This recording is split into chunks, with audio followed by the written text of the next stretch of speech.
Okay. Okay, baka bigla na namang mag-cut to minasan 'no. So onegaishimasu. You can see the start record naman po sa inyong screen. I can't see it here since mag-share screen ako 'no. So baka mawala yung nakalagay po. So please be vigilant. Baka naputol na naman yung recording natin at hindi ma-record yung lesson tuloy. So bantay-bantayan na lang po. Kung sino po yung makakita na hindi na nagre-record ulit, I don't know what's happening with Skype. 'Pag hindi na po nagre-record ulit yung call, you can assume the call. Kayo na po na naka-notice yung mag-continue nito. No need to ask permission, no need to say anything, just stop the call and, just tap, I mean, and then record the call. Ayun na lang po minasan. Wala ng niha-niho, automatic mag-record na lang po kung sino man yung unang makapansin para tuloy-tuloy siya, okey? Hmm, kamusta naman?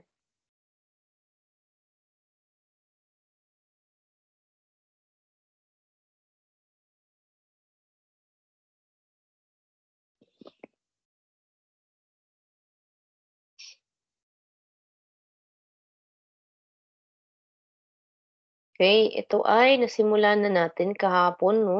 So dito lang tayo mag-ano po, mag should I say mag-showcase para hindi po makita yung next screen natin kumbaga. Okey, so ito yung 'pag nagme-message relay na tayo minasan. At pinapakiusapan natin yung ating person. So that was from your lesson 33, yung pinakahuli, and then ito yung starting ng inyong lesson 34. Kahit papaano nabuksan pa rin natin siya para sa lesson natin po. So this was started yesterday, natapos na ito siya. Nasagot na din ito ng ilan sa mga kasama natin. Okay, may nag-send ng version nila ng translation nito sa previous na GC. So again, 弁護士が言った通りに、あの日のことを話してください. So, may pinapagawa lang yung ating person. Okay? At yung sinasabi niya ay gusto niyang ipakwento. Pinapakiusapan niya itong person na kausap, of course. Okay? Na ikwento or sabihin ang tungkol sa araw na yun, sa parehong paraan kung paano ito sinabi ng abogado sa kanya. So, kumbaga, kung ako yung speaker 'no, ibig sabihin ako yung magsasabi ng sentence na ito. Pinapakiusapan ko itong kausap ko na ikuwento ulit ang tungkol sa araw na yun. Pero yung pagkakakuwento niya ay katulad na ng kuwento ng abogado or kumbaga ika-copy paste niya sa parehong paraan ng pagkukuwento ng abogado yung pagkukuwento niya ngayon tungkol sa araw na yun, this time sa akin. So kaya nga, please tell me about that day the same way as your lawyer told you. Okay, and you have your Tagalog translation kasabay nung mga classmate natin last time. Sabihin mo sa akin ang tungkol sa araw na yun, katulad ng pagkakasabi ng abogado mo. So, ayaw natin yung ibang kwento. Ayaw natin yung aktuwal na version ng kausap natin. Hindi natin gustong pakinggan yung version ng ibang tao. Hindi natin gustong pakinggan yung version ng kausap natin. Ang gusto nating pakinggan ay yung version ng kwento katulad ng pagkakasabi ng abogado niya sa kanya. Okay?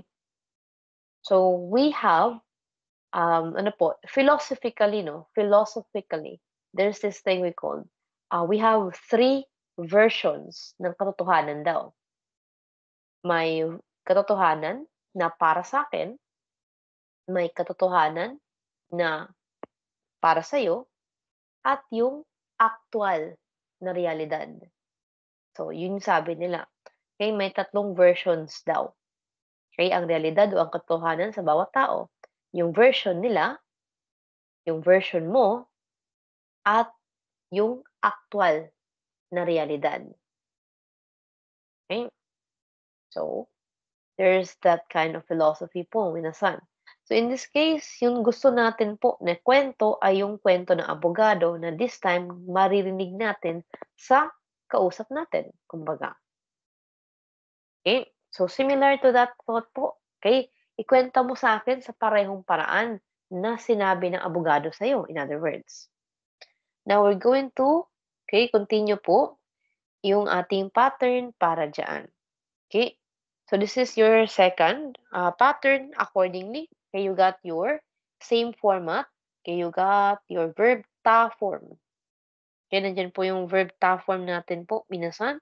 Tulad nung nasa taas, itta, torini. Dito naman, meron tayong verb ta form torini pa rin. Continue with the rest of the format.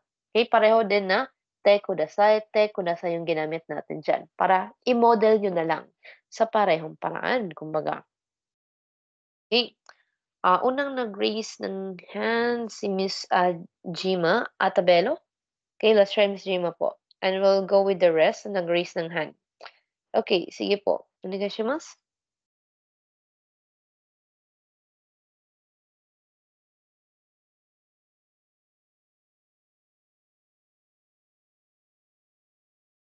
Hello, you may open your mic po, Miss Jima.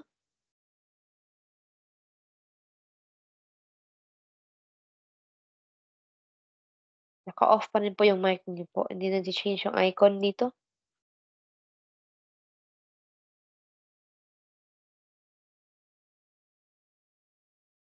Hello? Hindi talaga gumagalaw minsan. Okay, yung mga previous participant natin po. Okay, let's check with Miss May Maraya. Okay, nauna siya kanina po along with the other participant. Okay, Miss May. Okay, onegaishimasu. You can try. Banwa Sensei. Okay, konbanwa po. Yuri-san ga oshieta tori ni kono mondai o kotaite kudasai. Okay. That's right. Isa na lang. Try to pronounce your, itong katakana na part. Yure. True. Yuru. Yuru-san. Yes po. Yuru-san ga oshieta tori ni kono mondai o kotaite kudasai. Ayan. Actually din po minasan ako 'no, ako din hindi ko talaga, gano'n kabihasa sa katakana kasi madalang lang siya magamit. Mas nakakabasa pa ako ng kanji kumpara sa sa katakana, totoo lang. Mas nadadapa pa ako, nadadapa talaga yung term sa reading kasi nami-misread ko yung ilang parts ng katakana. Pero yung kanji okey naman, eh, kasi iba't iba din naman yung itsura nila kahit papaano. Kaya okey lang 'yan minasan. Kaya kahit papaano part pa rin ng training natin 'no, hiragana, katakana. Okay, so good na tayo po sa reading. Okay, nice work po Miss May. Subukan natin yung translation.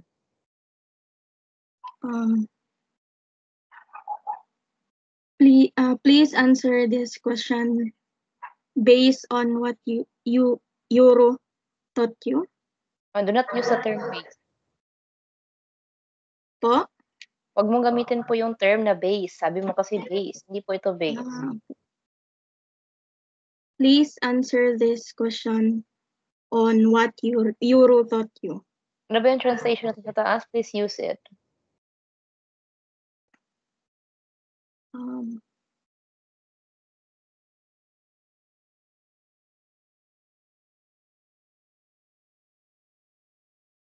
Please answer this question the same as Yoro taught you. Okay, that's better. Okay, that's better po. Okay, do not use other forms dahil siyempre mababago din yung pattern. Hindi na yan yung pattern na ginagamit natin right now if you change some terms. Especially yung mismong pattern. Yung tori ni, same as talaga yan. Katulad talaga yan sa translation ng Tagalog. Okay, you cannot use the term base. Okay, again, minasan, please don't change terminologies kasi mababago din po yung meaning or yung actual na pattern tuloy. So, yung pattern yung importante kasi ito yung sinusunod natin para sa pagbuo ng sentence. So, kailangan yung translation is tugma din doon sa nagamit na pattern. Okay? Alright, balikan natin po. Okay, one more time po, Miss May. Yung translation yun na lang. Go. Please answer this question Same as Yoro taught you. Okay, that's it. Okay. How about your Tagalog po? Sige, let's try. Pakisagot ang tanong na ito. Pakisagot ang tanong na ito gamit ang kaparehang sagot na ibinigay ni Yoro. Hindi naman po sagot yung binigay niya, tsaka wala tayong term para sa sagot. When you find Ay. the word for sagot here, like I said, wag na palitan, wag nating wag nating i-change minsan kasi iba yung meaning niyan. Okay, tulad ng ginamit mo ngayon, sagot na binigay ni Yoru, o nasan po yung term na sagot dito? Nasan po yung binigay na word? If you look at the part, ang sabi lang, Yoru sanga oshieta tori. So, saan mo kinuha yung sagot? Sinasabi mo, binigay na sagot, right? Saan dito po yung verb na para sa salitang binigay? You have to find at least na puwede nating pagbasehan po doon, of course. Nakasabi lang po, minasan. Okay, yung pinakamalapit po na ginamit, okay, para sa inyong pattern, okay, which is your verb ta form, di ba? So, wala tayong verb ta form diyan in that case, since yun yung ginamit mong version.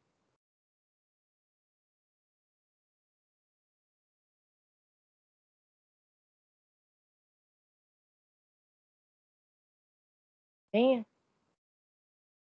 Sabi mo kasi base gamit, sabi mo rin gamit ang binigay na sagot ni Yoru. So where did it come from? Saan nanggaling yun? Gamit ang binigay na sagot ni Yoru. So saan galing yan? Nasaan yung salita dito na para sa gamit? Sa English din, di mo rin mahanap kasi ang sabi lang, the same as Yoru taught you. So saan dito yung para sa bigay, para sa sagot, para sa gamit? Nasaan siya? Kung yun yung gagamitin natin for your translation. You have to model your translation sa pinakamalapit na equivalent na meron po sa pattern. Kung posible siya, kung posible siyang magawa, then go for it. In this case, nagawa siya sa English with no problem. Kayang-kaya din niya siya siyempre lalong-lalo na sa Tagalog po. Since mas compatible yung sa Tagalog natin 'no, na translation compare sa English po minasan. Most of the time, mas tumutugma yung Tagalog compared to English 'no, sa inyong Japanese.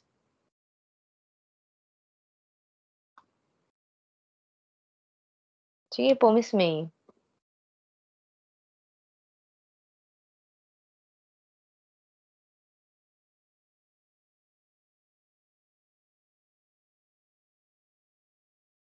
Hello, Miss May. Try to Tagalog po. Pakisagot ang tanong na ito na kaparehas sa itinuro ni Yoro. Puwede, 'yan. 'Di ba, ang layo ng sinabi mo yung unang version kumpara ngayon sa bago mong gawa, 'di ba? Use the same words minasan.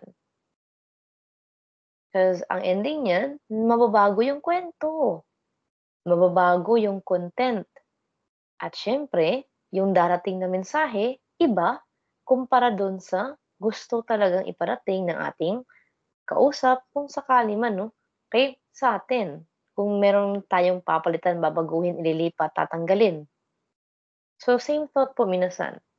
Yung kumpleto, walang binago, pinakamalapit, as much as possible na maaari nating ibigay. Okay? So again, going back with Miss May, okay, read the sentence one more time and then yung Tagalog mo natin. Go. Yoro sanga oshita tori ni kono mondai o kotaite kudasai. Pakisagot ang tanong na ito na kaparehas sa itinuro ni Yoro. Okay. Alright. So we could have that one. Okay, kaparehas ng itinuro. Okay, past tense, ni Yoru. Okay, we could try this one po. Okay, same equivalent po. We have the word to itinuro, pagkakaturo. Okay, the verb is oshiyata. Same thing. Yung katulad natin, we can change it into parehas. Synonym naman yung dalawa yan, eh. Okay? So, that's it po for format here.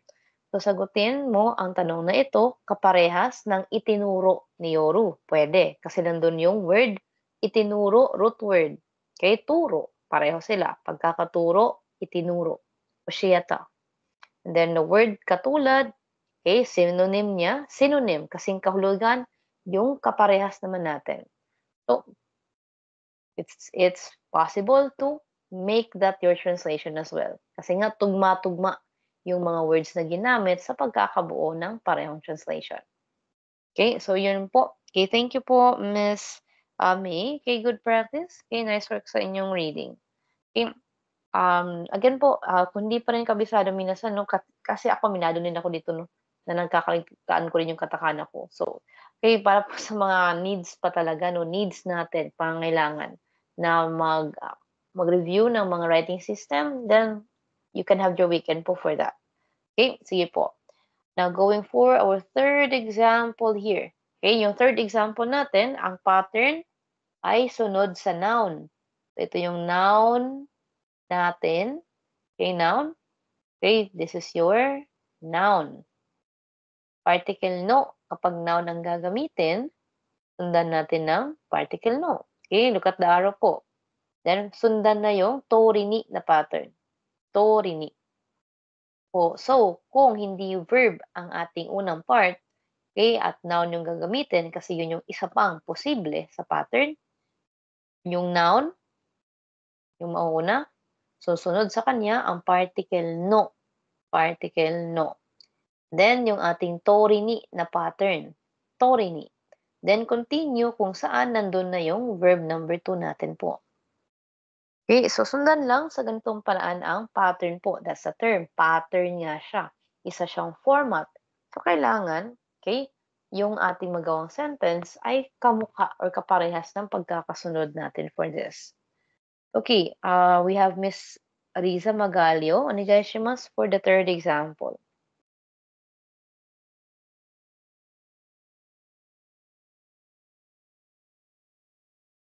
Sige po, Miss Riza.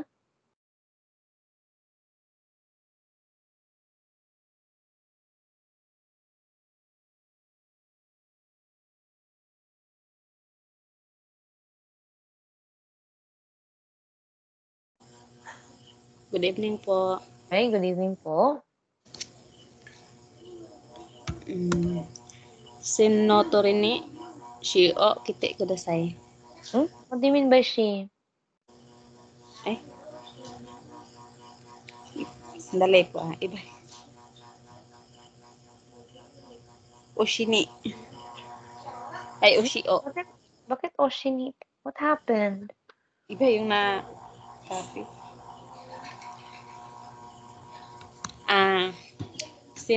Sen no tori ni oshi o kite kudasai.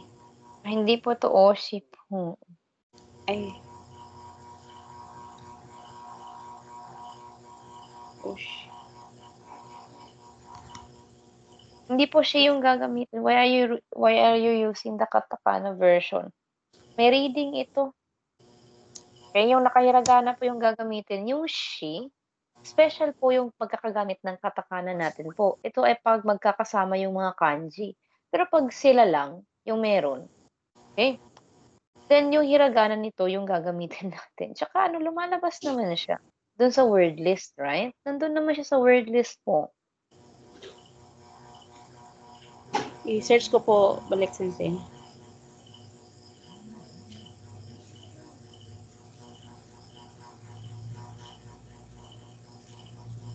Pwedeng pass mo na sensei. Again po, minasan, always tap the word list. Always tap the word list doon sa kanji lookup ninyo po. Okay? There's a reason kung bakit katakana ang sulat doon sa ibang basa. At ito po ay kapag madalas in combination ng ibang mga kanji yung ginamit. For example, meron 3 or 4 na kanji na magkakasama sa isang reading or sa isang vocabulary. So, there are times na yung pagbasa na available sa kanila sa katakana, yung ginagamit po doon. Pero madalas kapag ganitong solo flight o mag-isa lang ang ating hiragana po, ating hiragana sorry, mag-isa lang ang ating kanji, yung hiragana niya na basa, yung ginagamit. At saka yun nga po minasan, okey, mahiragana man o makatakana man yan siya, okey, nasa word list lang po ito. So, yung word list na yung susundin natin kahit papaano. Okey. Always tap the word list po para po diyan. Ay nawala.どうした?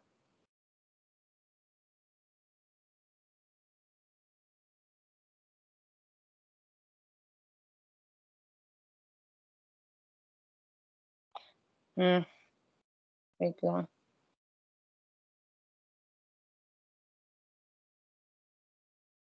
Daming issue ng Skype ngayon. Okay, let's try another of our participant po, minasan. Okay, nag-raise ng hand si Sir Nicolas. Okay, sige po, Sir Nicolas Manay, try your last example para sa Torini natin po.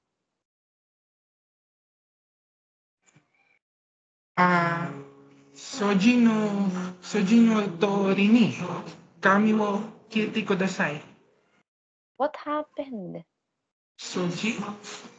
What happened? Anong nangyayari po sa inyo minasan? Kakasabi lang natin sa instruction natin how to look for it. Sa inyong kanji lookup, it's the same problem.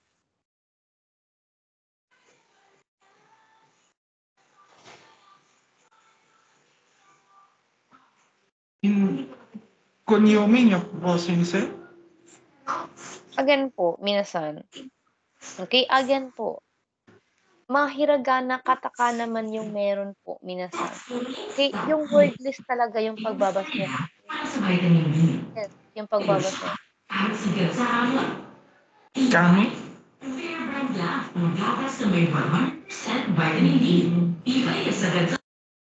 Again po, minasan.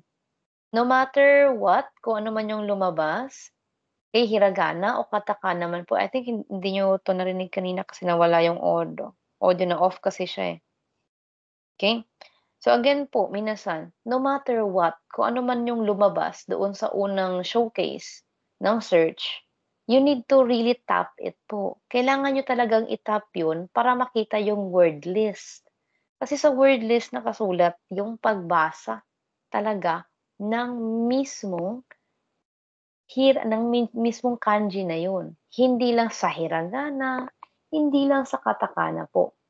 Okay, hindi tayo consistent with the kanji minasan. Again, hindi tayo consistent with the kanji. Mayroong specific rules sa bawat kanji po na basa. So we cannot discuss it na within sa timeline na meron tayo. 1 month and a half lang tayo dapat eh. So hindi siya mauubos of course. Tsaka meron pa tayong sentence pattern na talagang kailangan naman po talaga na unahin kumpara sa pagbabasa ng kanji. Kasi you can collect it naman po. May lista naman yan eh sa inyong takoboto at maging sa kanji lookup. So, memorize talaga po yung labanan. Meanwhile, you have your grammar point o yung ating bunpo. Ito siya, yung sentence patterns na kailangan pagtuunan talaga ng pasin, number 1. So, again po, always tap the word list. Doon kayo magbabase talaga po sa word list po, minasan. Okay? Isang tap lang naman po yan eh. After nung lumabas nung sa kanji lookup po, i-tap nyo lang yun. Just like that. And you would see the list there. Okay, yun na naman yung gagawin minasan. Draw your kanji. Pag lumabas, i-tap, i-touch yung kanji. Parang lumabas yung word list. Diba? Tinuruan po tayo po kung paano gamitin ang inyong kanji lookup. Then try to do it.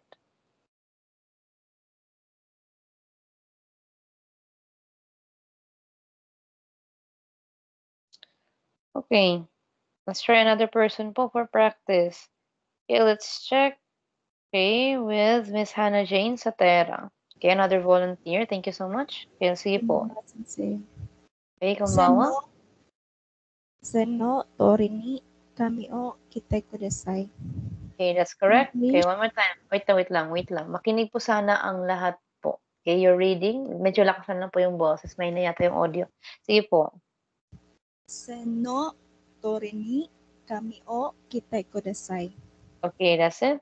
Okay, translation natin.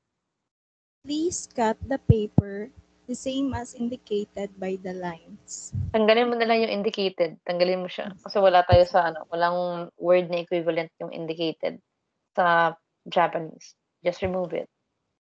Please cut the paper the same as by the line. Same Lines. as the line. The lines. Okay, same as the line. Okay.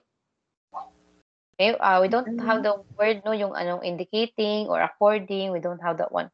So, yun lang. Okay? So, kung wala siya po, minasan, then huwag natin siyang idagdag, no? Parang ganun kung hindi siya part ng sentence. Kasi nga, pag masanay tayo po na ginagawa natin yan, gagawin natin sa ibang mga sentence pattern kasi. And the way na nagdadagdag tayo, tataas din yung percentage na baka mabago natin entirely yung meaning ng sentence. So, ayaw nating mangyari yun. Gusto natin na kung ano talaga yung sasabihin, ano yung punto, kumbaga, ng sentence, yun na yun po. Again po, minasan. Kung kayo naman po, isipin natin po, minasan. Kung kayo po, kung dadagdagan yung storya ninyo, kung dadagdagan yung naging version ng kwento ninyo, di ba? Mababago talaga po. Just imagine it that way. Di natin gusto na may magdagdag ng kung ano sa story natin. Di natin gusto na may mabawas din sa story natin. Gusto natin yung eksaktong storya, yung eksaktong sinabi ay makarating ng maayos doon sa kausap natin. Just imagine it that way po. Isipin natin po na kung dadagdagan ko ng word na ito, may nabago ba? Kung binawasan ko ng word na 'to, may nangyari bang change po sa meaning? Think of it this way po, na kung storya natin 'to, kung magdadagdag at magbabawas, may nangyari ba? Kung drastic masyado yung change, kung talagang ibang version yung lumalabas, huwag nating gagawin. Which is yun talaga po yung usually na nangyayari. Kapag nagdadagdag, nagbabawas tayo sa kwento, ibang kwento na yan. Same thing, kapag nagdadagdag, nagbabawas tayo sa pag-translate natin, ibang translation na rin yan. Okay? So, huwag nating sanayin po na ginagawa ito. Mahirap ito siya pagdating sa reading comprehension ng exam. Para doon sa mga magte-take ng exam, no, it's going to be very difficult po kung gagawin ninyo yan. Masasanay kayo. Okay, kung sasanayin ninyo or kung masasanay kayo po sa inyong sarili na nagdadagdag, nagbabawas, nag-change po tayo po. Kaya magiging problema yan pagdating sa reading comprehension ng exam, pati sa listening. Siyempre, kailangan nyo intindihin yung napapakinggan ninyo, yung nababasa ninyo. Kung sinasanay nyo na yung sarili ninyo na, ay, okay lang, magdagdag ako. Okay lang, magbawas ako. So, ang ending niyan, mahihirapan kayo sa pagbibigay ng sagot. Kasi specific masyado yung detalye na hinihingi sa exam. Na para nga ito, i-measure yung reading comprehension, para i-mention yung listening skills natin, if ever na mag-take man. So, ganun po, minasan. Huwag nating gawing, wag nating gawing ugali yung magdagdag, magbawas, magpalit, mag-change ng kung anong parte ng sentence. Because the result will definitely be not the same doon sa original na version. Okay? Parang tayo nga lang po. Hindi natin gusto na may nadadagdag, may nababawas, may nawawala, may nababago sa kwento natin. Ganun lang din yung isipin natin po when we have our version ng pag-translate.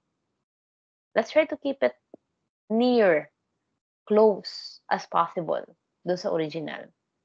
Again, I've been repeating this one. Apply natin po. Okay, going back with our participants. Sige po, Miss Hannah Jade, Tagalogin natin yung inyong sentence. Gupitin ang papel ayon sa mga linya.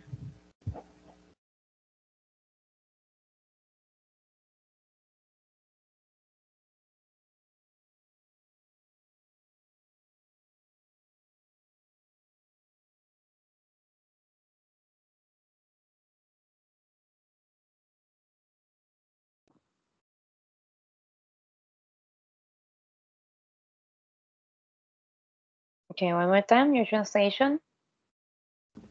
Gupitin ang papel ayon sa linya. Ay, wait lang.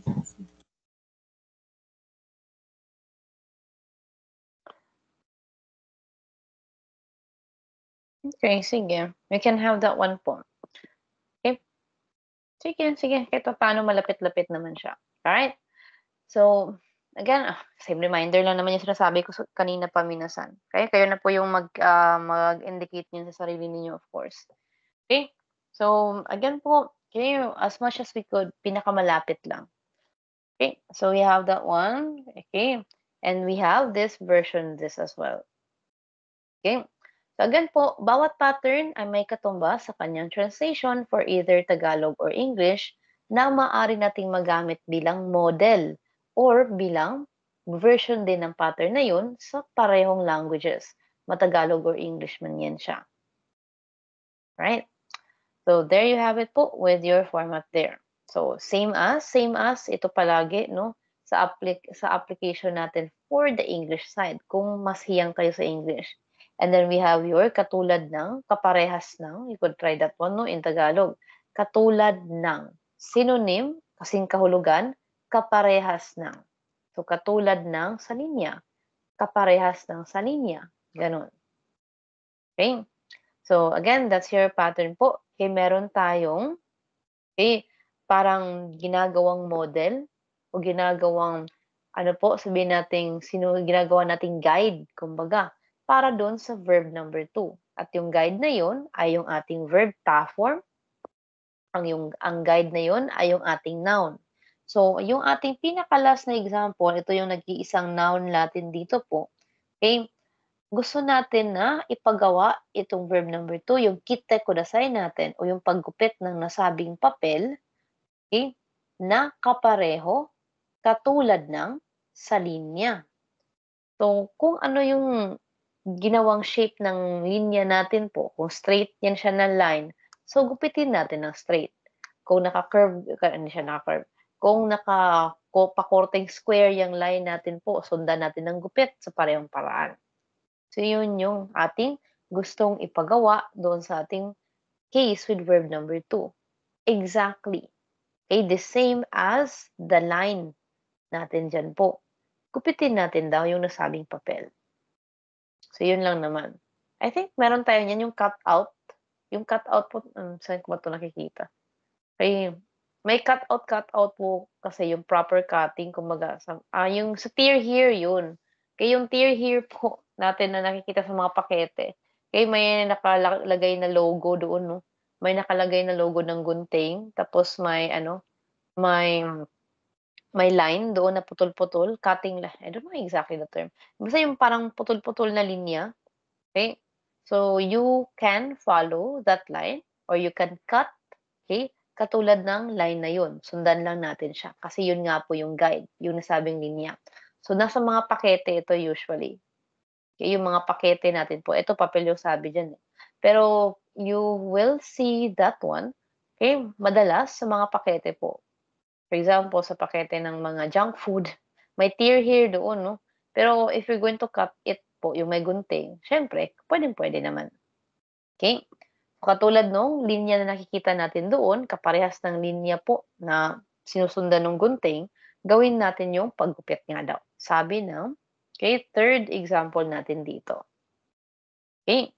So again po, minasan, okay, this is your pattern na mayroon tayong guide na binibigay ng kung ano man yung verb form natin at kung ano man yung sinabi po doon sa noun. Okay? Yung noun natin, what if instruction yung noun natin? So, katulad ng instruction, kaparehas ng sa instruction. So, you could have your noun here. So, sabihin natin example lang para mas madali siyang maintindihan. Okay? Instruction, no, tori ni, ganyan. Okay? Directions. Okay, yung mga direction po, lakad ka dito, hinto ka dyan, okay, liko sa kaliwa, liko sa kanan, ganun. Okay, instructions, no tori ni, direction, no tori ni, gawin natin yung verb number 2. Okay, so we could also have those versions kung sa noun pa po tayo po. Okay? So, that's about it. Madalas yung pagkakagamit natin dyan is with the verb ta form. Pero posible tayo with the noun kung sakali man na mayroong punto tulad nung sa example number 3. Okay, but that's about it po for your format there. Okay, again po, minasan, nasusunod talaga yung pattern natin. So, walang ibang verb na partner yung tori ni, kundi yung verb ta form. Hindi pwede yung ibang formation, ta form lang. At hindi pwede po yung ibang, okay, mga parts of speech maliban sa dalawang to, kundi verb ta form at noun lang yung pwede. Di pwedeng adjective, ganyan. Okay? Di pwedeng adverb yung gamitin. Talagang ito lang yung pinaka, okay, partner ng tori ni, verb ta form at noun with particle no. Okay? So, we're good with those 3 examples po and sundan lang ito siya for your format.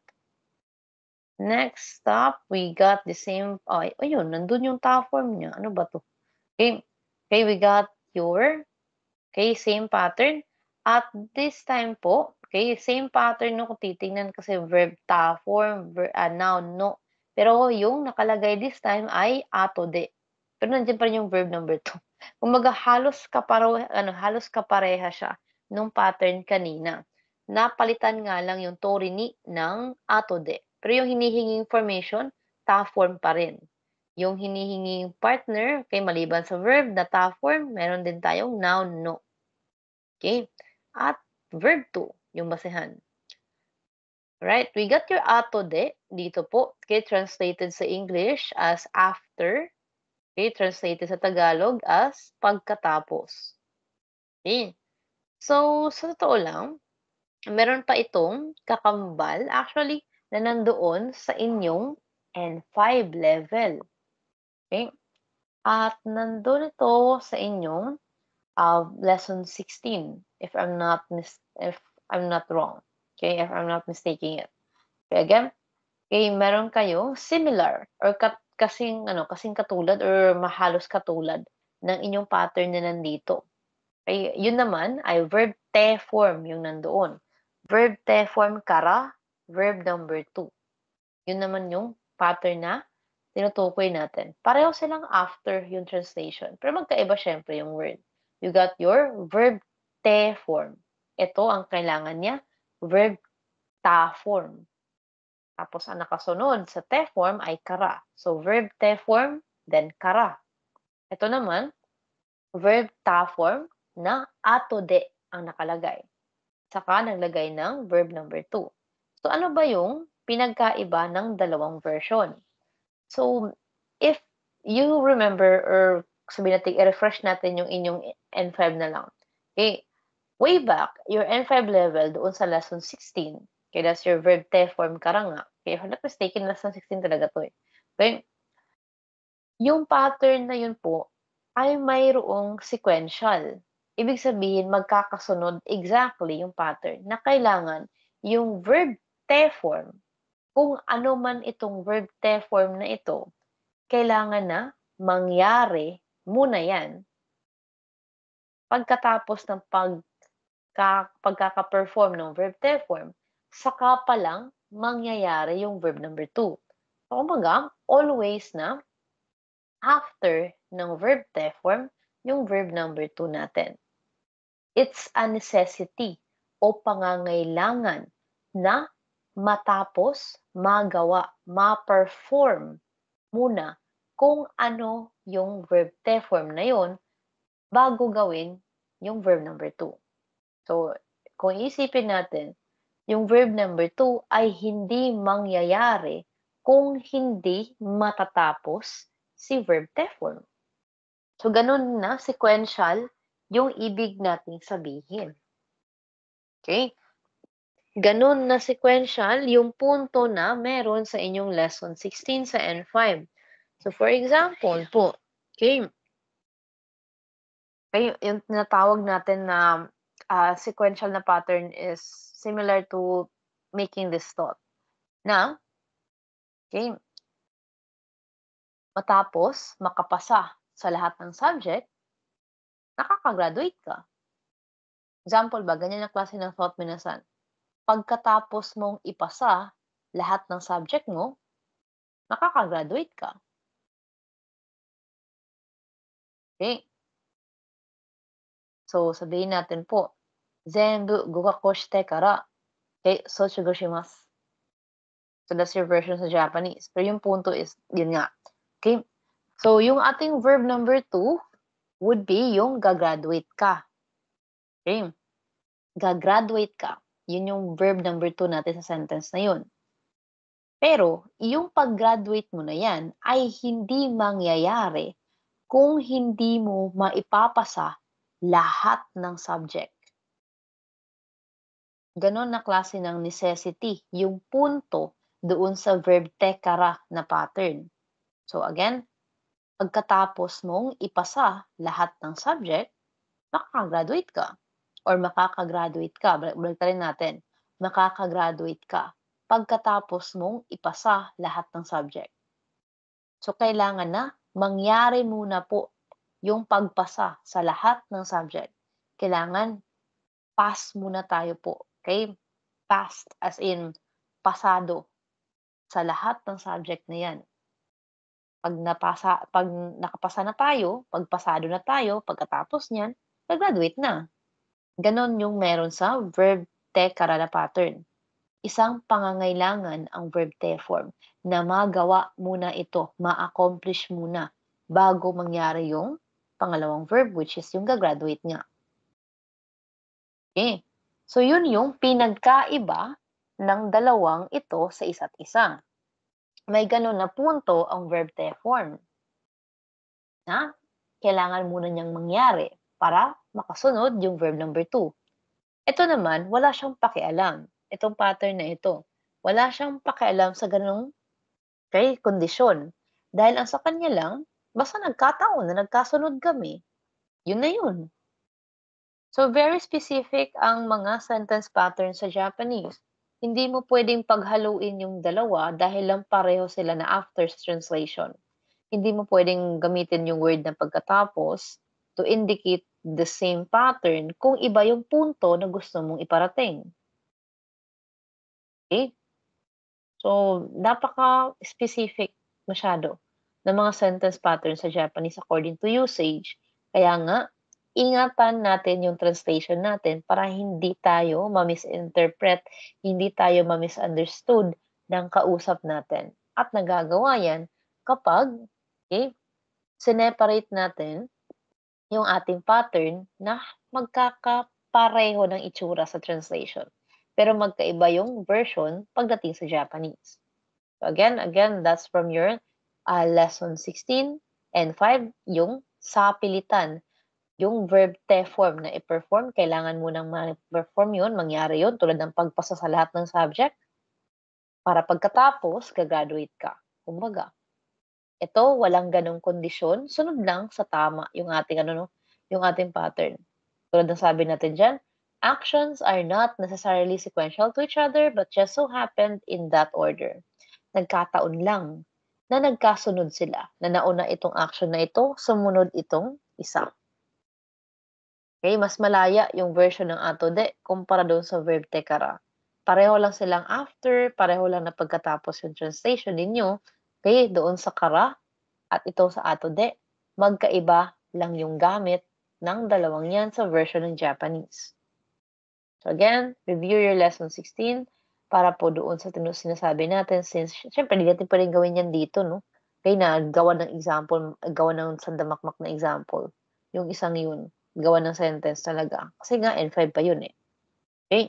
Now, we're going to try your pattern po dito na walang sequential sa isa't isa. Nagkataon lang na nagkasunod. Okay. Going with Sir Dexter. Sige po.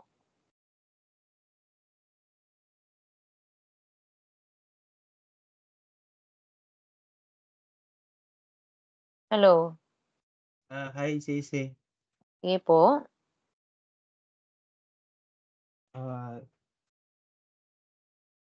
Yasuki-san ga dita.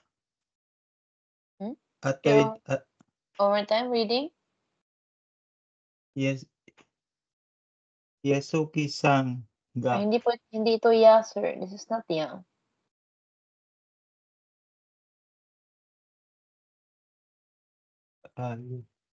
Yusuki. Mhm. Yusuki-san ga dita atoy di Again po, read it carefully. ato di. Okay, one more time. Yusuki-san ga dita ato di Mori-san mo dimashita. Okay, that's it. Translation natin, sir. Yusuki-san leave. Later on, Mori-san also leave.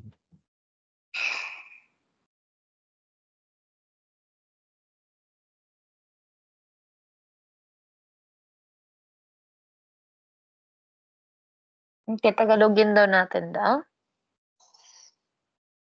Si Yusuki-sang umalis. Maya-maya si Mori-sang din umalis.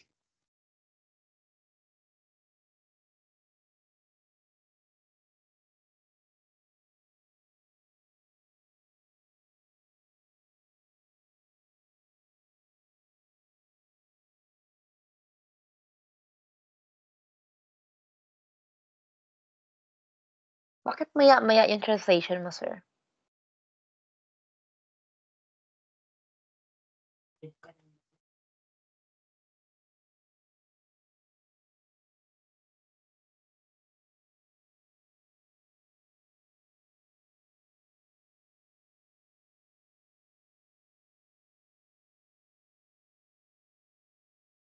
Ay, hello po, Sensei. Ang Parang tanong nawala po, kasi. and then, ang tanong po, bakit maya-maya yung translation mo doon? Bakit maya-maya yung gamit mo?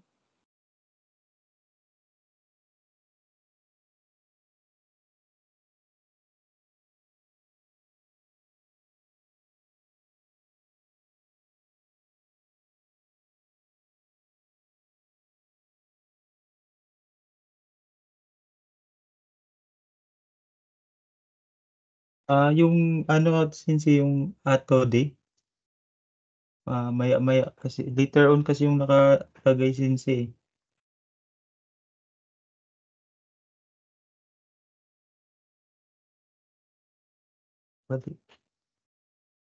Balik udah.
Okay, I'm sorry po kung biglang nag-out at saka biglang nag-black yung slides po.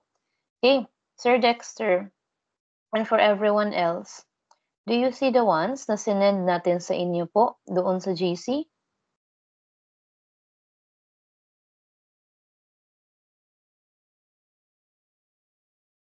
Hello, Sir Dexter, nakikita po ba yung sinend natin doon sa GC? Opo, Sensei. Ano po yung ato doon? After. Yung later mo or yung maya-maya mo, okay? Pwede ba siyang gamitin doon sa pangalawang example o doon sa unang example?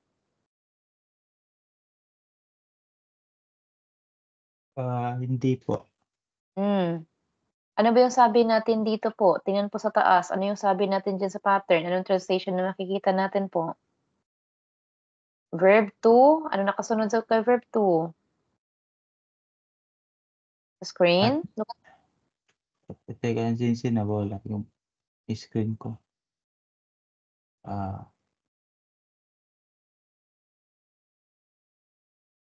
Ato di po. Hindi. What I mean is Ay. sa translation ba? Noun po. No. Hindi. Sir, do you see the screen? Translation po, translation. Ibig sabihin yung tinagalog in English na natin. Yun po ibig sabihin po pag sinabing translation. Pattern po itong side na nandito. Pattern. Ibig sabihin format. Ibig sabihin ito po yung sinusundan natin po na guide para makagawa tayo ng sentence sa Japanese. Yung nandito naman sa right side natin, ito sila na grupo, yung dalawang yan, yung translation sa parehong English at Tagalog. Ano yung translation na ginamit natin diyan?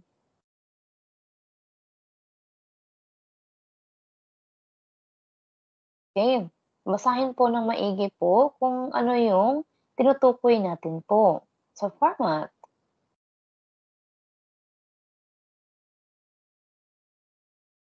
Ano nakalagay natin po, sir? Pakibasa po yung part natin dito, Negashimasu. Hello, do you still hear me? Hello, Sensei. Ito pong this indicate that the action denoted by verb. Hindi. Ay, Sa screen po. Yung sa screen ba? Yung nandito po, sa share screen ninyo. teka lang, Sensei, di ko maibalik yung ano eh. Hindi mo mabalik yung screen. O sige na lang. Sige. Kung di talaga makita yung screen mo, o sige, yung screenshot yung tingnan mo. Anong sabi doon sa screenshot? Sige, screenshot na lang. Ang sabi doon, sir, yung sinend natin sa inyo, since di mo makita yung screen, di ba? O sige, yung screenshot po. Okay, basa po ito. Anong sabi doon? Ito, Sensei, itong verb to after. Nalilito ako sa inyo, sir. Sabi mo di mo makita. Hindi tayo makabigay ng maayos na instruction sa inyo kasi nag-iiba-iba yung sinasabi ninyo eh.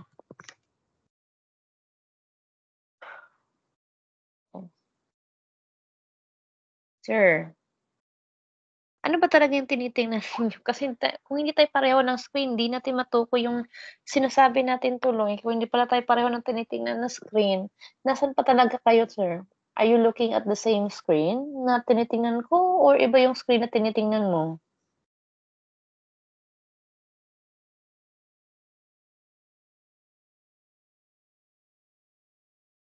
Kung dito ka sa screen na nasa ano po, na naka-share, o diyan ka tumingin. Sabi mo kasi kanina di mo makita 'yan. Kaya sabi na lang natin yung sa screenshot na lang. Tapos nung napunta tayo sa screenshot, bumalik ka na naman dito. Kaya di tayo nagkakaintindihan. Saan na screen mo talaga kayo nakatingin? Kailangan linawin natin 'yun 'no, hindi tayo puwede makapagbigay ng instruction kung ganyan, eh.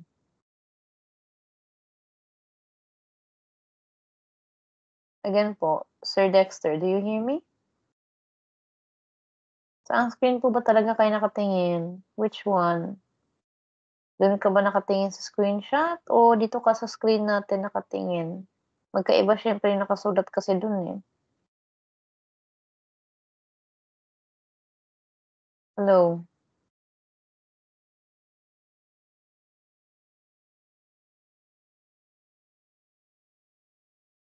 Okey, diyan ka na screen nakatingin. Iyan yung sinabi natin kanina.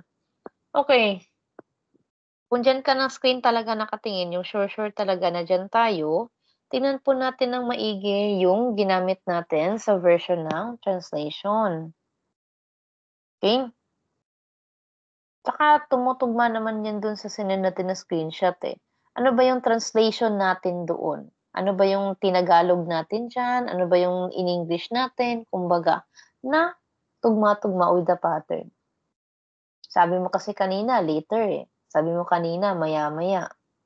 Ano ba talaga 'to? Sabi ng pattern po. Sige daw, sir.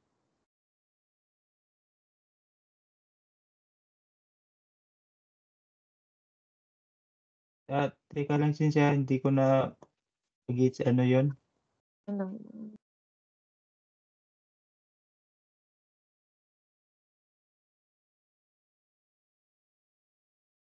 Nagkakaintindihan, sir, eh. Sorry po.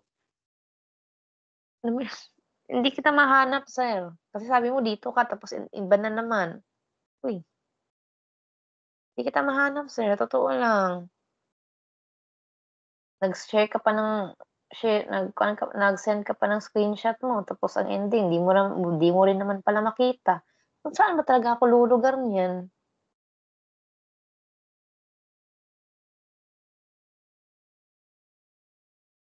Nag-screenshot ka, nag-send ka pa dito sa GC, tapos nung tinatanong ka ngayon hindi mo na naman makita.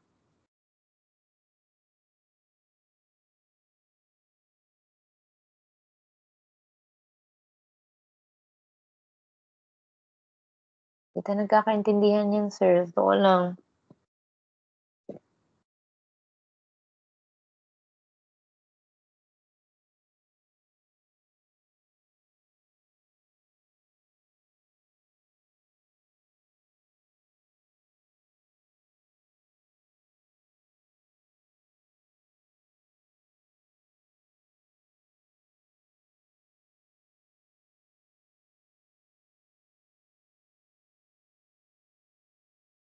Alam niyo minasan, eh, sinusubukan nating gawan ng paraan na mayroon kayong version ng translation na puwede ninyong masundan. Kumbaga, sinusubukan nating gawan ng paraan 'yan para makagawa kayo ng sarili ninyong version. Pero kung hindi po natin masusunod 'yan siya, eh, di iba yung lalabas.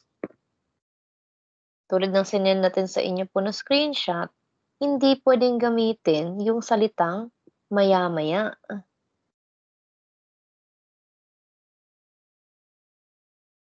Okey?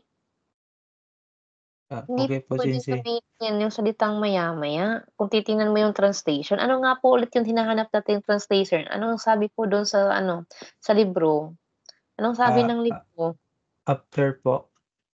Oh, ano ano ang after na yan sa Tagalog po? 'Pag sinabi nating after, anong ibig sabihin po niyan kung tatagalogin natin?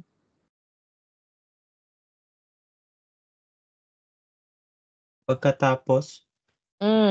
Nandiyan ba sa screen, nakikita mo ba? Opo. Oh,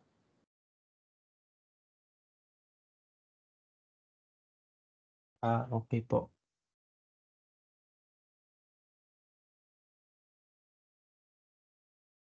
yung ginagawa nating komplikado yung mga bagay-bagay minasan, na dapat hindi naman komplikado sana.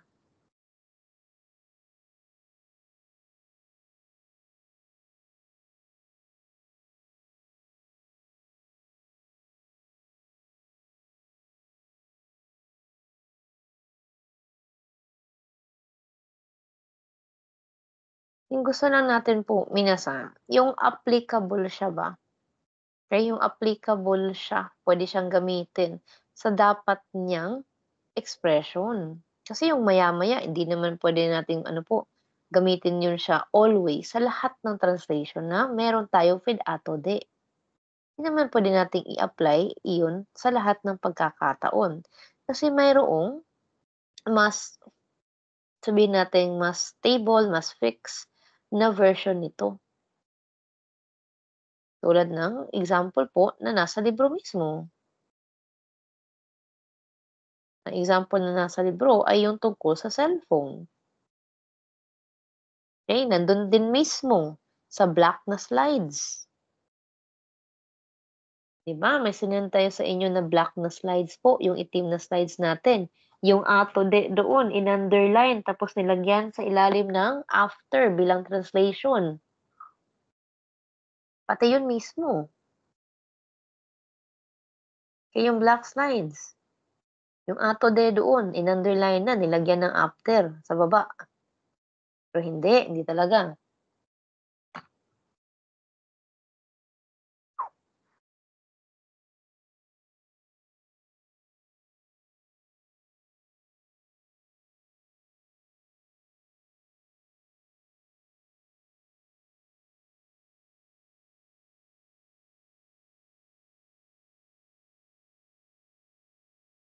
Okay? Kung titingnan natin dito minasan, you can still see the screen pa rin naman. Okay?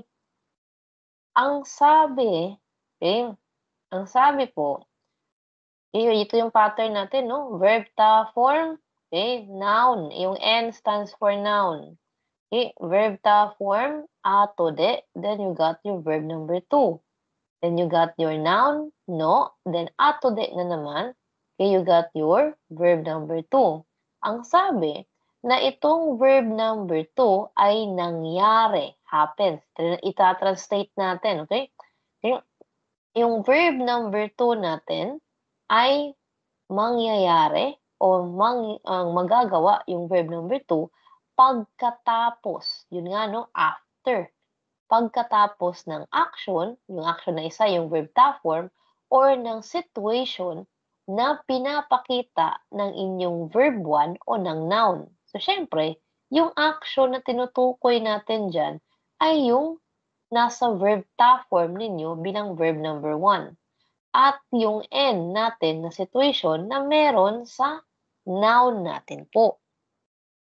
Kaya nga, yung translation natin dito sa baba, according sa book, after talaga yung ginamit na translation. Hindi yung maya-maya o yung later. Okay? Minasan. Iba yung punto ng isang yun compare dito. Okay?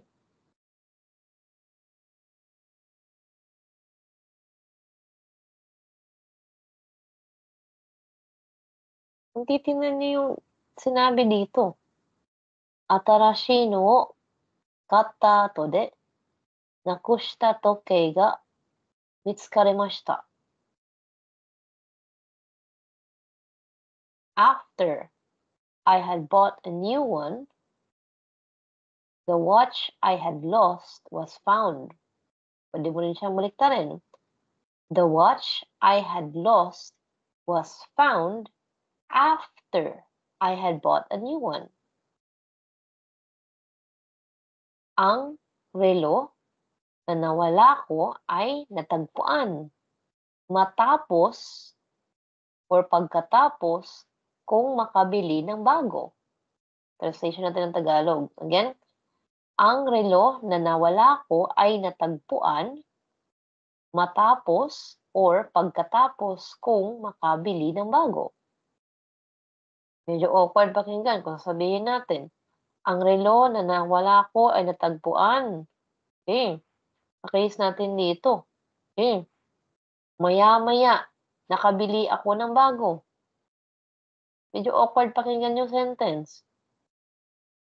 Or baliktarin natin ulit. Okay. Maya-maya, nakabili ako ng bago. Nawala yung, Maya-maya, nakabili ako ng bago. Ang relo na nawala ko ay natagpuan. Di ba? Parang mahirap intindihin yung sentence tuloy. So, kahit na balita rin natin, no, pagkatapos kung bumili ng bago, ang relo na naiwala ko ay natagpuan. Again, pagkatapos kung makabili ng bago, ang relo na naiwala ko ay natagpuan. Kaya paano naiintindihan natin siya this time? Compared do sa version na maya-maya. Yes, mayroong meaning na later ang ato de. Pero hindi ito siya applicable for all sentences. Dahil yung talagang translation natin dito would be the term after. Like I said, medyo awkward siyang pakinggan. Maya-maya. Kasi nga yun yung ginamit kanina. Maya-maya, bumili ako ng bago. Ang relo na naiwala ko, natagpuan. O sige, apply natin dito sa kabila. Shigoto no ato de, nomi ni ikimasen ka? Okay. Maya-maya ng trabaho. Punta tayo para uminom? Kasi invitation siya po. Minasan, this is from your masenka na pattern sa inyong N5. So, shigoto no ato de. Shigoto is job, trabaho. So, maya-maya ng trabaho. Punta tayo para uminom. Labas tayo para uminom. Or balitain natin. Labas tayo para uminom. Maya-maya ng trabaho. Diba? Hindi siya maintindihan, of course. Mahirap na i-digest yung ibig sabihin ng sentence kung ganyan yung gagawin natin. But, kung i-follow natin yung format with this one, we can understand your sentence if we do so. So, labas tayo para uminom pagkatapos ng trabaho. Again, labas tayo para uminom pagkatapos ng trabaho. So, nagagawa siya ng paatras most of the time, no? Para sa ating Tagalog. So, again, labas, ikimasen ka. Labas tayo, punta tayo sa kung saan. Okay, yan. Particle ni para. And then you got your nomi, yung verb stem ninyo, para doon sa action. Okay, para uminom. Then, ato de. Awkward naman kung maya-maya nga o yung later na version yung gamitin natin. We got after. Then you got your particle no. Ito yung nang ng Tagalog natin po. And then you have shigoto, trabaho. So, labas tayo para uminom pagkatapos ng trabaho. Gawin din natin to sa sentence sa ibabaw. Okay? Mitsukarimashita, natagpuan. Particle ga, pwedeng ang in Tagalog. Toke is relo. Okay? Nakushita is naiwala. Ato de is after pa rin. Katta is yung past tense natin ng bili. And then, you have your atarashi no. Okay? Ito yung bago. So, translation natin, no? Paatras. Natagpuan ang relo na naiwala ko. Okay, kasama yung ating speaker sa usapan kasi wala tayong person bilang topic dito. So, ma-fall ito sa side ng speaker. Okay, walang watashi wa, na kailangan po dyan. Kapag yung sentence ay walang person, no? Walang tao na may particle wa. Automatic yung topic ay yung speaker. Kaya yung I yung nakikita natin dito. Parte ito ng lesson ninyo sa N5. Okay, na meron tayong automatic inclusion sa inyong translation po ng sarili para sa speaker kung ang isang sentence ay walang person bilang topic at ito ay pasalaysay. Or ito ay, okay, padamdam, yung exclamation natin, no, na klase ng expression or klase ng format ng sentence. Pero usually, meron tayong pasalaysay talaga na nagagamit. So, atras lang tayo. Okay? Natagpuan, mitsukarimashita. Particle ga, ang. Tokei relo. So, natagpuan ang relo. Yung relo na ano ba yan? yung naiwala, nakusta. Nino, ng speaker natin. So, yung naiwala ko, kung ako yung speaker. So, natagpuan ang relo na naiwala ko pagkatapos. Yun yung atode. Pagkatapos kung, kata, makabili. Okay, makabili, past tense. Okay, makabili, particle o, nang ito sa ating Tagalog. Then, atarashi, bago. So, nakukuha ito ng paatras po sa Tagalog natin ng walang problema. So, again, paraan natin ng pwedeng maging translation would be to try it na umatras. Again, mitsukarimashita, natagpuan. Particle ga, ang. Tokei, relo. Nakushita, naiwala. Atode, pagkatapos. Kata, past tense ng bili. So, this one, okay, we say makabili. And then, particle o, nang ito sa Tagalog. Atarashi, syempre, bago. Atarashi, adjective. So, translation, na diretso. Natagpuan ang relong na iwala ko pagkatapos kung makabili ng bago. So, yung ko ay ina-add natin kasi nga wala tayong person bilang topic.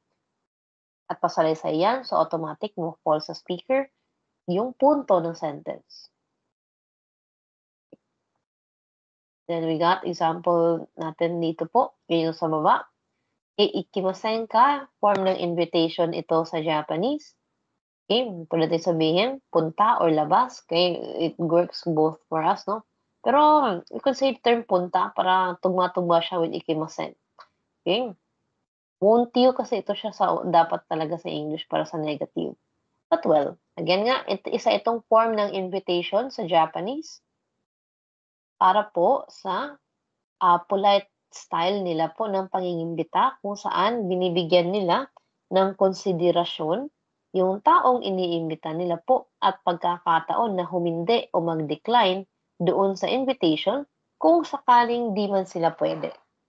So, may dalawang form ng invitation sa N5 na ipinikilala po sa inyo. Yung masenka, tsaka yung masyo. Talagang nasa iisang lesson lang po ito doon sa inyong N5. Okay? So, masenka para polite. Para nga po, bigyan ng konsiderasyon yung pagkakataon na makapag-decline o makatanggi yung person natin kung sakaling hindi man siya pwede sa invitation na yun. So, masenka. Won't you, supposedly yan eh. Okay, won't you go for a drink after work? Pero hindi gumagana yung won't you natin sa Tagalog kasi hindi invitation pakinggan yung negative natin. So, let's try something similar. Kasi nga, medyo awkward pakinggan yung negative natin. Tanggalan na lang natin siya doon. Kasi nga, we don't have the same type of expression sa Japanese with the negative. Para tuloy yung pilosopo pakinggan kung gagawin natin negative yung sentence tuloy. So, we'll keep it as positive na lang. Pinakamalapit nga na pwede. Para yung invitation pa rin pakinggan. At polite pa rin po. Magalang, mabait pa rin po tayo sa paraan ng pangingimbita. So, we could try. Punta tayo para uminom pagkatapos ng trabaho? So, invitation pa rin siya. So, trying to consult. So, punta tayo para uminom pagkatapos ng trabaho? Kahit yung simple lang natin na pagtatanong. Punta tayo para uminom pagkatapos ng trabaho? Pwede ka ba? Pwede ganun yung intonation natin po, madalas. Okay, just to consult the person. Okay, kasi nga, hindi effective sa atin yung negative, masend ka. So, yung lalabas tuloy, hindi ka ba pupunta para uminom pagkatapos ng trabaho? So, parang hindi na siya nang-i-invite. So, wala tayo nung kaparehong punto with the Japanese. Sa English, pwede naman tayo mag-won't you for the negative. Pero English yun eh. But then again, the point here is, okay, yung ating dalawang verb, okay, yung verb form, tsaka yung ating verb number 2, ay nagkataon lang na nagkasunod para sa kanilang format. Hindi prerequisite.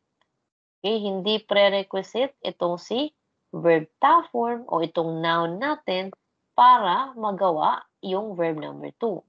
In other words, okay, yung verb number 2 natin dito, it's mitsukarimashita eh. Okay, first example, mitsukarimashita. That's your verb number 2. Hindi naman required. Hindi po kinakailangan na makabili muna ng bago itong ating speaker para lang matagpuan ulit yung relo niya. Nagkataon lang na nagkasunod yung action na yun. Nauna itong pagbili niya dun sa bagong relo, saka nangyari itong natagpuan niya ulit yung nawala niyang relo dati. Nagkataon lang yan. Hindi requirement. Hindi kinakailangan na makabili muna siya ng bago para matagpuan ulit yung nawawalang relo.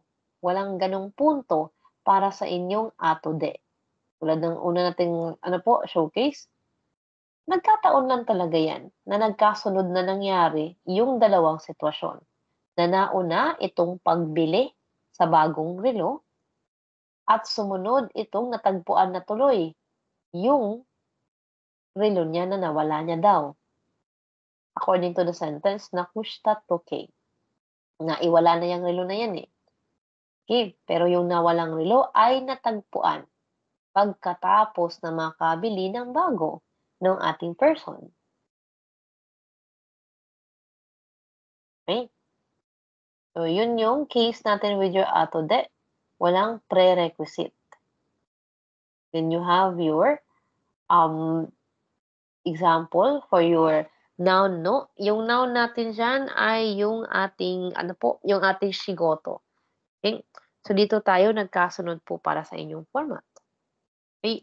Na itong pag-inom, okay, yung ating verb number 2 po, yung pag-iimbita, no, ng pag-inom po, ay di naman di naman nagiging prerequisite po na matapos mo na yung trabaho para uminom. Okay, syempre, courtesy na lang yan, no, minasan. Okay, they have this, sabihin natin, parang kaugalian dito sa Japan, na after ng trabaho, yung mga salarymen nila na tinatawag ay lumalabas talaga para mag-inom. And this is to relieve stress from work most of the time. So again, hindi siya prerequisite kung iisipin talaga na hindi kailangan na magtrabaho muna sila bago nila gawin itong pag-iinom. Talagang nagkataon lang na itong pagkakasunod natin ng dalawang sitwasyon kung saan may trabaho na involved at kailangan munang gawin yung trabaho na yun, nagkataon ito with your format sa pattern. Pero again, the point here is hindi necessity. Okay, malay ba natin kung matigas yung ulo ng mga tao natin, no? Na nagiinom sila before work. Malay natin. Okay? So again po, minasan, yung may ganoong punto would be your lesson 16. Sa N5 again po ito, no? Para sa inyong parehong translation with the term after. Again, you could review your lesson 16 for that one if you'd like to. Okay, I'm going to try and find that one here para magkasama sila at naikumpara ninyo po yung punto ng isa't isa. Since ang layo ng gap ng magkaibang after nila sa Japanese. Okay, let's see. Ayan, sagot lang.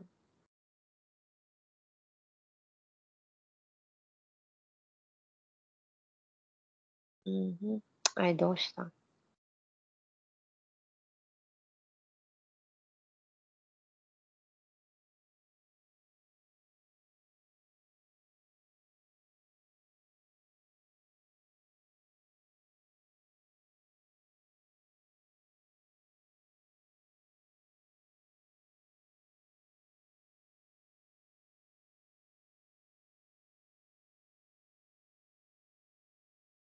Oops.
Okay, this is what I meant po, minasan. Okay, yung sinasabi natin po na pareho silang after sa translation. Okay, kara nga lang yung gamit natin sa isang yan if you look at it. Okay. So again, this is from your lesson 16 sa N5 po. So kung titingnan natin dito, okay, you got your verb 1, okay, specific with the te form. Then yung kara natin, ang gusto niyang sabihin ay upon completion. So kailangang mangyari muna o maisagawa yung action na yan. At yung action na yan ay yung inyong verb 1. At yung verb 1 ay ito ngang verb te form natin. So, nandito siya sa format ng pattern. Verb te form, kaite. Okay, verb te form, owatte. Nakasunod yung kara sa kanya. Yung translation pa rin, okay, ay ito siya, tingin po sa arrow, okay, after pa rin siya. Okay, after pa rin po ito. Okay? So, again, yung slight lang. Yung slight o yung kaunting pinagkaiba ng dalawang version nga ay yung punto ng completion o ng necessity na maisagawa muna yung verb te form, kung ano man ito na action, para magawa nga daw, para makandak yung inyong verb number 2. Okay? So, yan po yung punto para sa inyong verb te kara na hindi po kailangan kapag ato de ang gagamitin na version. So, kailangan po, okay, marunong tayong mag-separate ng punto ng bawat version ng pattern natin. Ganun siya na klase ng necessity na meron minasan. Okay? Kasi depende po sa pattern na ginamit ninyo, yung magiging intindi po ng ating kausap na Japanese. Alright? So, medyo marami-rami yung pattern nila na halos walang pinagkaiba pagdating sa translation, especially dahil English yung ginamit na translation ng book. Yan. Pero kung ida-dissect natin o talagang hihimayin natin po yung bawat pattern na yun, mayroon silang iba't ibang punto tuloy na kailangan nating obserbahan at talagang gamitin accordingly para nga hindi ito ma-misinterpret ng kausap natin. Ganun siya ka-importante po, minasan. Kaya nga po, kanina pa natin nire-remind sa inyo, kanina pa talaga at nung mga nakaraang lesson, na kung ano yung translation ng word, okay, ano yung pinaka-solid na magagamit natin, pinaka-consistent, pinaka-malapit na posibleng translation, yun yung gagamitin nga para hindi mabago yung punto ng inyong sentence. Yun lang talaga yung punto, minasan. Okay. Sa makakaya natin po, we will keep it. Right? Sana po, sa hinaba ng usapan natin regarding this one, ay ma-apply na po ito with the next lessons. Okay, let's try to go back with your format here, taas.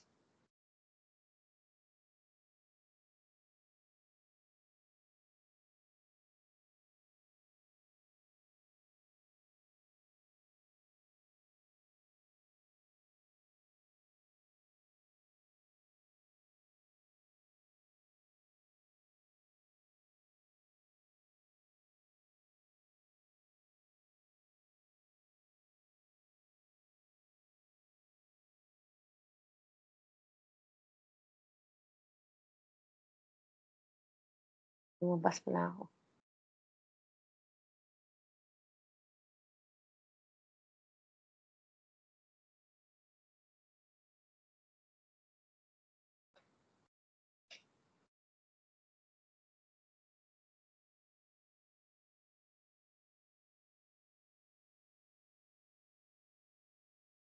All right. So we already had some translations of your classmates doon po sa ating GC.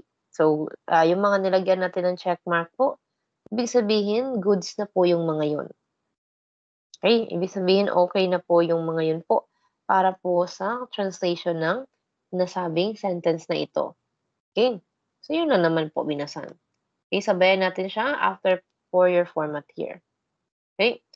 So, after Yusuke left, Mori left too. Or yung translation ng kasama natin, mga classmate natin, Mori also left after Yusuke left. Same thing. Okay, tinagalog po yung ilan sa mga translation natin, no? Okay, para sa inyong format. Okay, pagkatapos umalis ni Yusuke, ay umalis din si Mori. Okay, according with Miss Karen sa version ng Tagalog. Okay, so hindi necessity para kay Mori na lumabas o umalis muna itong si Yusuke. Hindi pangangailangan po na mauna munang umalis, mauna munang lumabas itong si Yusuke. Deta could also mean alis kasi po minasan. Okay? So again po, hindi kinakailangan ni Mori na maunang umalis, maunang lumabas itong si Yusuke para lumabas din siya. Walang ganong necessity. Nagkataon lang na nagkasunod yung action nilang dalawa na pagkatapos lumabas nitong si Yusuke, lumabas din itong si Mori. Okay, so again, deta could mean to go out. It could also mean to leave, yung umalis. So lumabas, umalis, okay, yung ating magiging translation for the word deta sa Japanese. Since, yun nga, dalawa yung translation nito. To leave, ito yung umalis. To go out, ito yung lumabas natin sa ating Tagalog. Again po, yung punto ay, hindi kinakailangang lumabas muna ni Yusuke para lumabas din si Mori. Nagkataon lang talaga na nagkasunod yung action ng dalawang taong ito. Na nauna itong lumabas si Yusuke. At nagkataon na sumunod din na lumabas itong si Mori. Naunang umalis si Yusuke. Pagkatapos lumabas ni Yusuke, lumabas na rin si Mori. Nagkataon lang na nagkasunod yung paglabas ng dalawang yan. Kasi nga, hindi po necessity, hindi requirement na lumabas muna na nauna itong si Yusuke para lumabas din itong si Mori. Walang ganun. Okay? Except na lang kung yung kara-kara na pattern yung gamitin. Yung verb te form kara. Then, nandun yung punto, no? Na upon completion or upon performance ng verb te form, saka pa lang makakandak o magagawa yung verb natin na nasa verb number 2. Anyway, nasend naman natin sa GC po yung screenshot na tinutukoy natin almost similar na pattern pagdating sa translation. Okay? But that's about it po para dito, minasan. Right, so let's try, okay, the same thought po. Okay, again, pagkatapos. Okay, then let's have, okay, we have your example number 2 na para naman tayo po sa noun. Noun naman yung case natin po sa isang yan. Okay, alright, let's try, okay, let's go and visit our participants. Onegaishimasu, Miss Jenalyn, have the second example.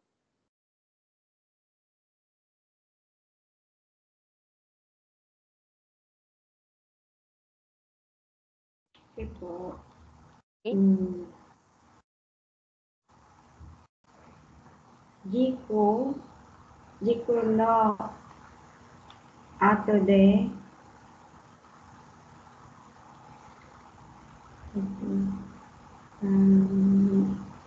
hani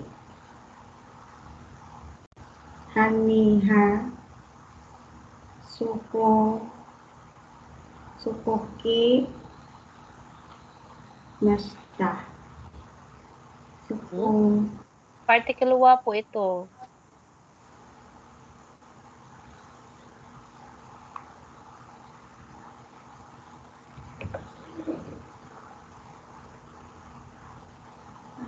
Okay po, Miss Jenalyn. Okay po. Jiku no ato de hani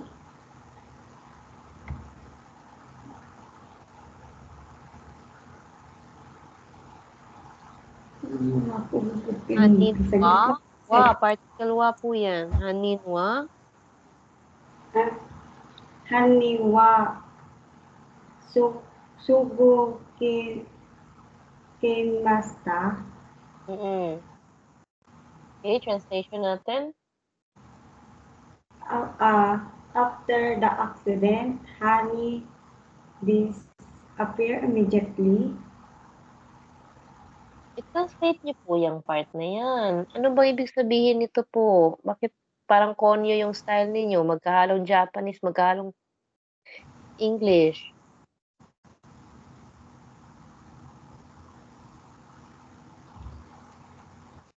Ano ibig sabihin nito po?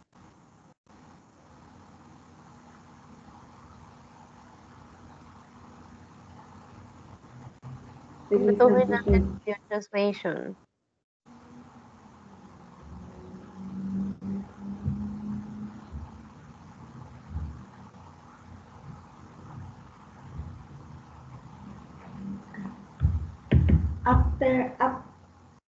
After the accident, the corpse disappeared immediately. Okay, pwede? Ito, tao po, ito. Ano po? Wala sa akin Magkasama po ito, dalawa sila. Do you see this one? Dalawa sila na kanji po. Saglit po, sensei.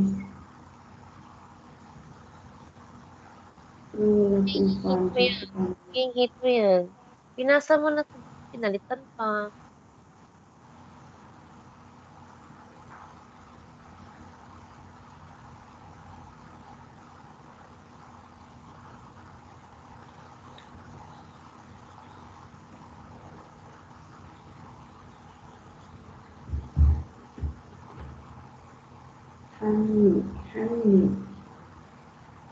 Kaya nga, ba't mo ginawang hito yan? Kanina, hayaan.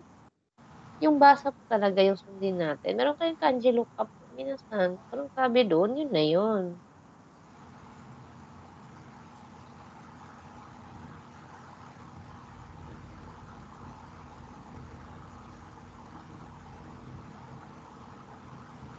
Ma-corpit po, ano yung criminal? Oo, yun nga. Opo. Ano po? After the accident, the criminal disappeared immediately. Ayan. Ayun. Di po hito yung basa natin. Di po hito yung basa kanino para po sa correction natin. Kaya iba yung reading natin dyan po. Dalawa yung kanji, no? So, magkaiba sa mo yung basa natin. Hani po. Hanin po tayo dyan. Opo. Okay. Alright, Tagalogin daw natin. Pagkatapos ng aksidente, ano po ba yung ano? Nawala yung umalis yung kriminal ng mabilis. Hindi naman mabilis po. Hayay po yung mabilis eh. Kaagad-agad. Immediately. Yan. Kaagad-agad. Oo. Pagkatapos ng aksidente, umalis kaagad-agad ang kriminal. Hindi po siya umalis. Ano po ibig sabihin ulit ng verb natin? Nawala. Huwag palitan nga yung word kasi iba yung ibig sabihin yan. Okay, one more time. Pagkatapos ng aksidente, nawala kaagad-agad ang kriminal. Okay, that's it. Okay, magkaiba yung ibig sabihin ng umalis dun sa nawala, minasan. Okay, hindi ito parehong verb. Kasi nandito yung umalis, nasa taas lang. Demashita. Deta, ang form. So, magkaiba yung action na yan. Magkaiba, syempre, yung translation po. So, kaya nga, okay, kung ano yung salitang ginamit, yun pa rin yung gagamitin para hindi mabago ang ibig sabihin. Okay?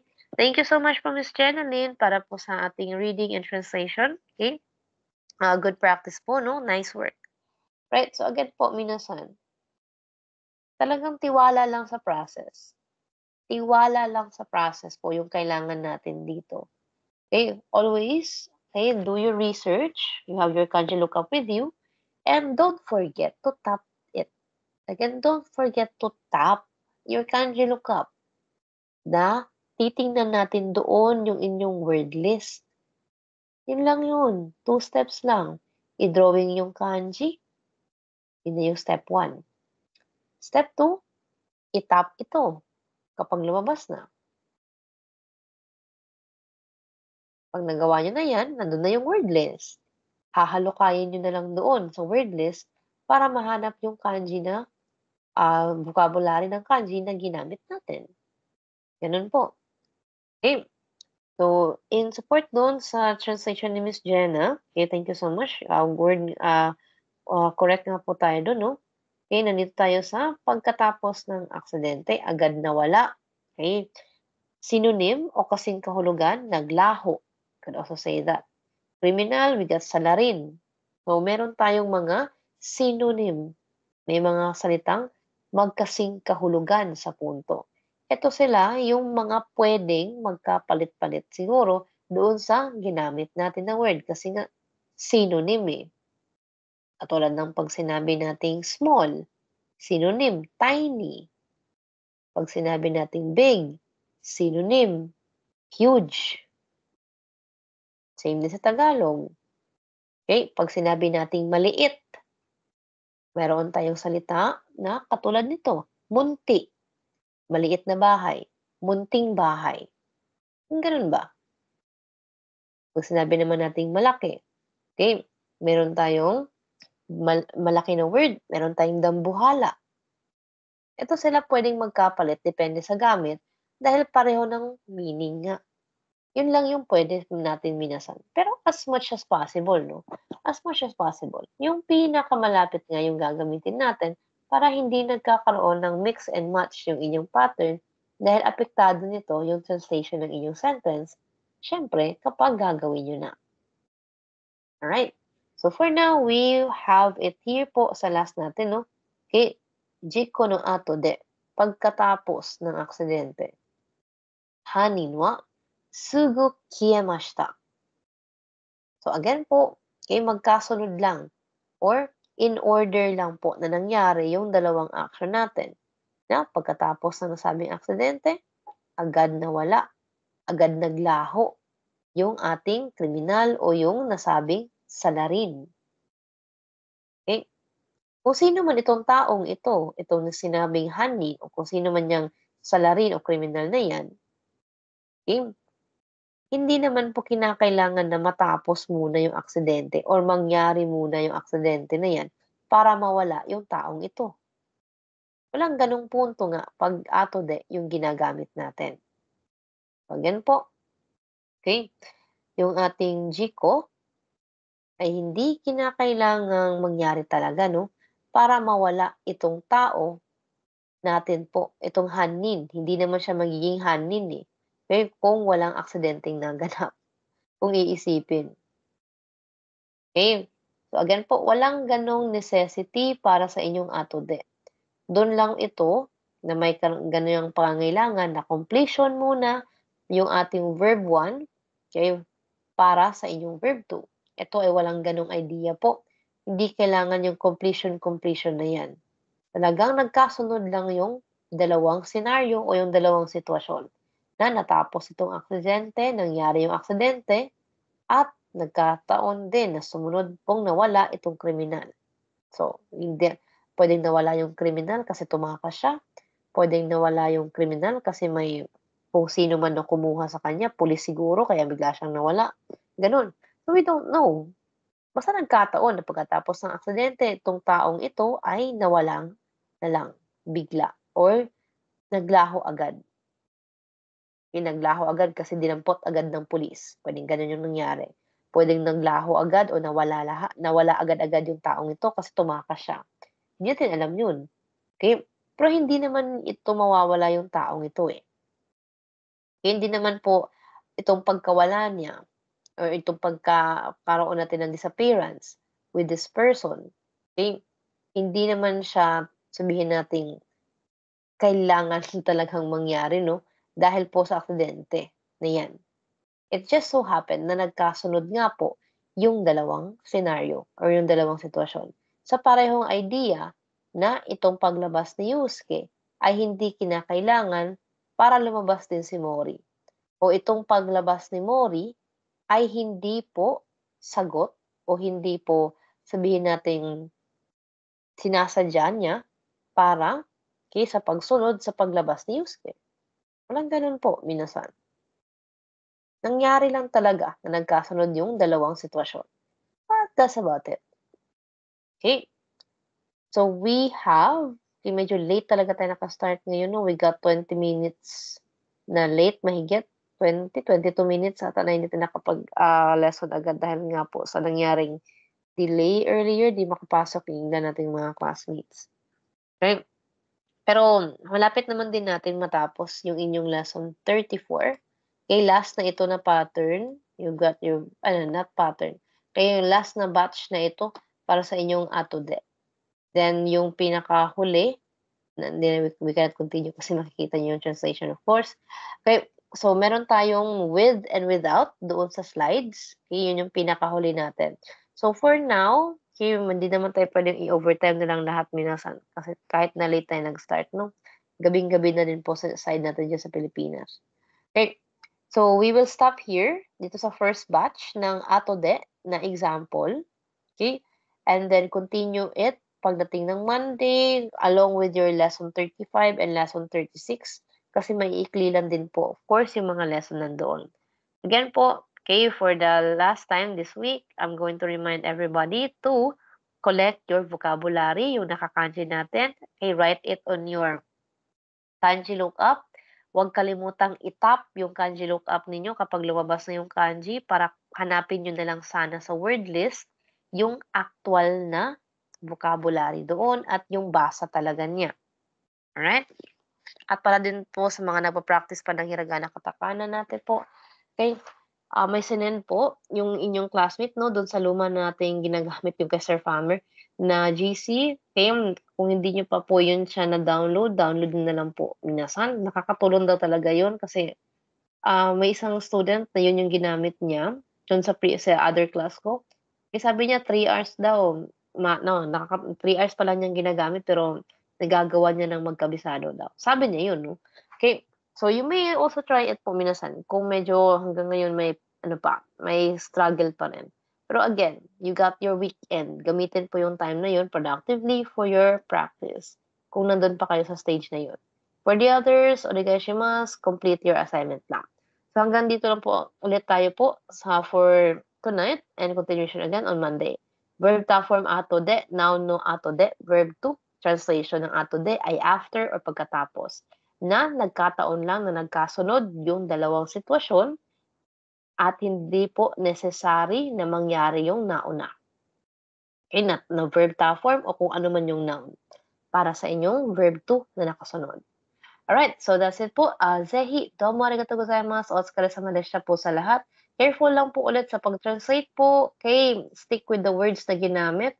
Pinakamalapit na meaning would be the best one na pwede nyong i-apply para sa inyong translation para hindi tayo nalalayo sa punto na gustong iparating ng sentence. Yun lang, and continue the practice. Otsukaresama deshita po minasan. Have a good weekend and continue the hard work po. Thank you po ulit. Magandang gabi po sa lahat. You may now exit the call. See you po guys. Thank you po ulit. Thank you. Have a wonderful Saturday, Sunday po, minasan. Sige po.